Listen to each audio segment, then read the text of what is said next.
Fala pessoal, tudo bem com vocês? Professor Luciano aqui na área, o Luciano das placas. E no vídeo de hoje, vamos ver então mais 3 itens. Vamos abordar motores e vamos diferenciar esses motores como sendo motores de passo e motores DC, os BLs DC, solenoides e drivers de motores. Bora para a aula? Ok, pessoal, então vocês estão vendo aqui, tem bastante coisa, tá um pouco bagunçado aqui, mas já vou limpar e falar especificamente de cada carinha desse. Então nós temos aqui um conjunto de componentes chamados solenoides, tá bom?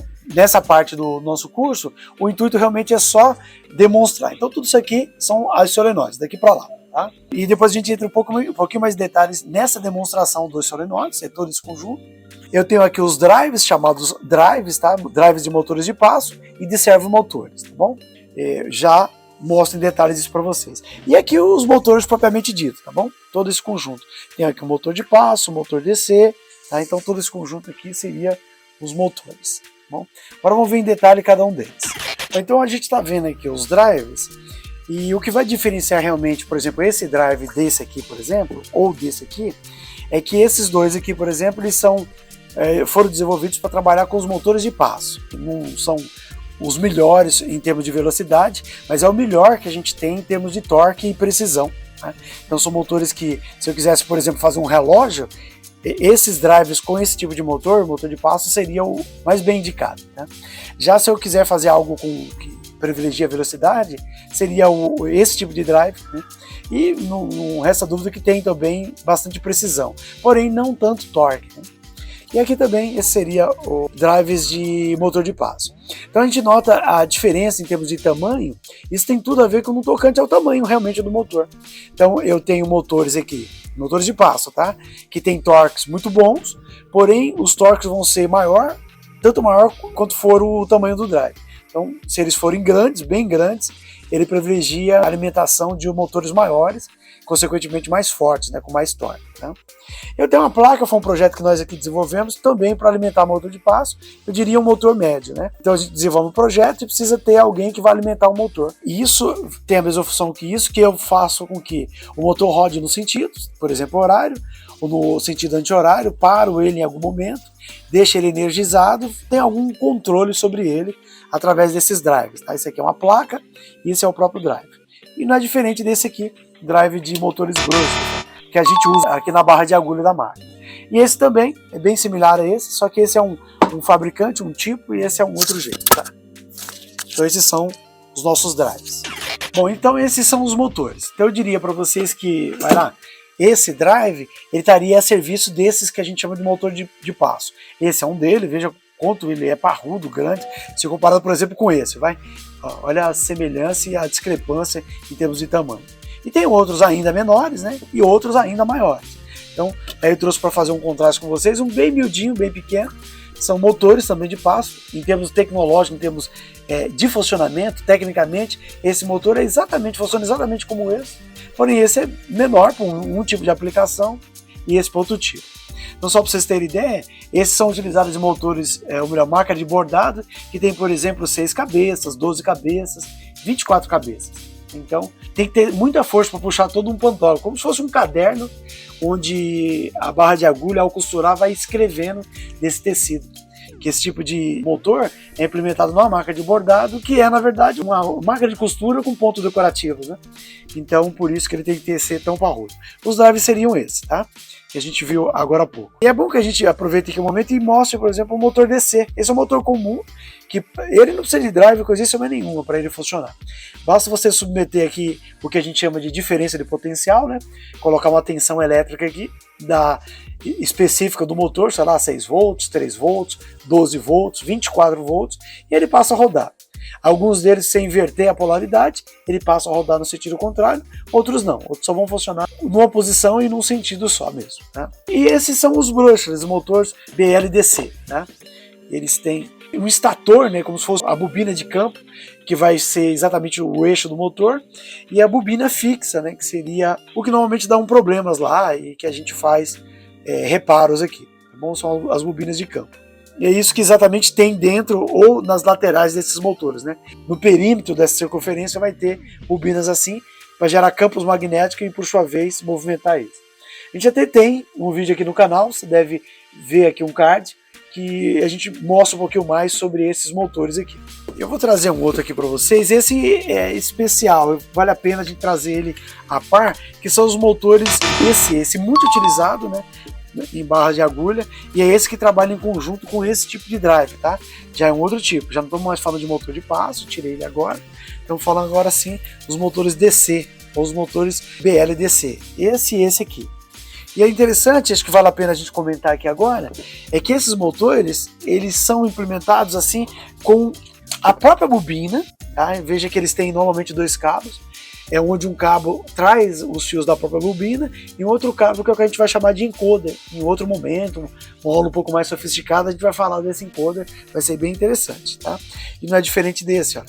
Então tem o motor, ou melhor, o conector do motor, propriamente dito, e tem um conector do encoder. Então esse drive vai ter um terminal, né?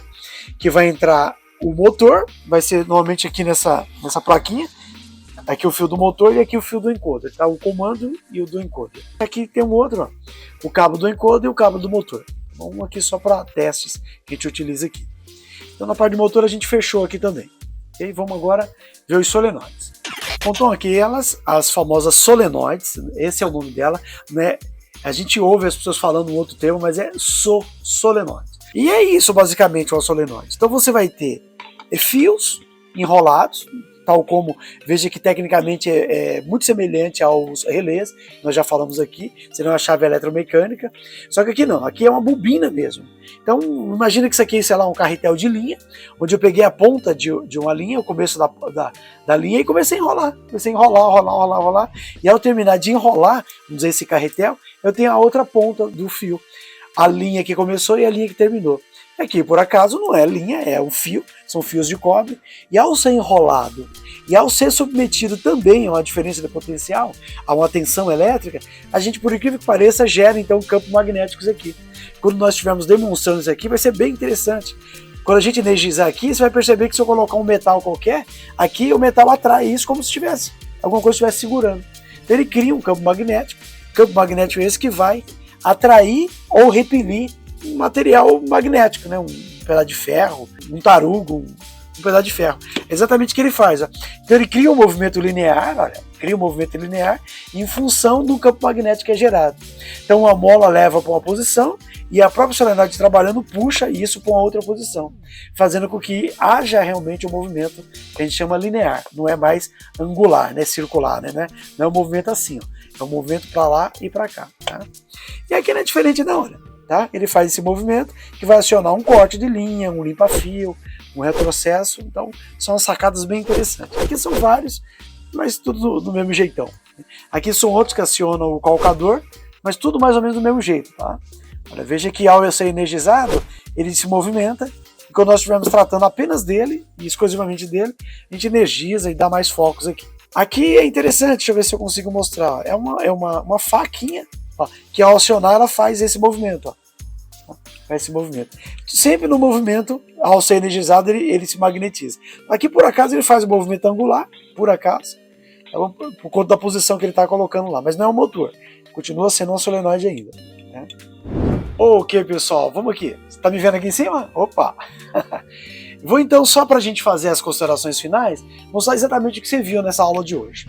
Então o drive, acho que inicialmente a gente abordou o drive, e sei lá, uma tradução direta do inglês, é isso mesmo, tem a ver com carro, alguma coisa que vai proporcionar para a nossa automação um movimento. Tá?